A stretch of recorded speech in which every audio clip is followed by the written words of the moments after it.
Ang paglalakbay sa piling ng kalikasan ay nagbibigay sa atin ng pagkakataong makita ang mundo sa ibang paraan.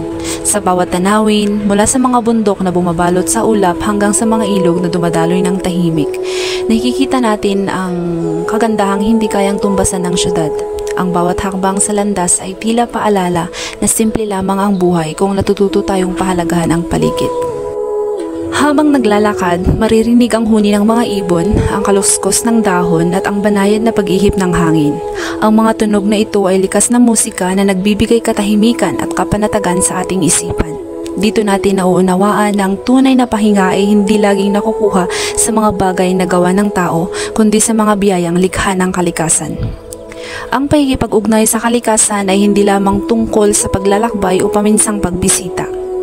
Isa itong paalala na tayo ay bahagi ng mas malaking mundo. Ang bawat puno, ilog at bundok ay may kampanin sa ating buhay. Kapag pinapahalagahan at inaalagaan natin ito, mas nagiging buo ang ating koneksyon hindi lamang sa kapaligiran, kundi pati sa ating.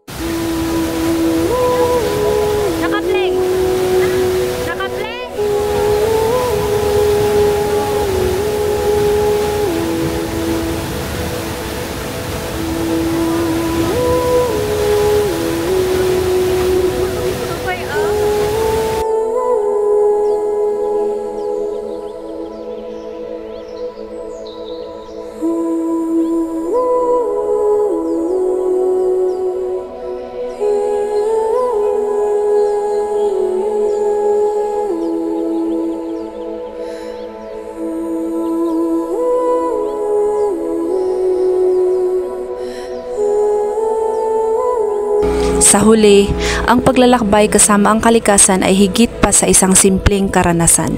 Ito ay pagkakataong magbalik loob, magnilay at muling pahalagahan ang mga bagay na madalas nating nakakaligtaan.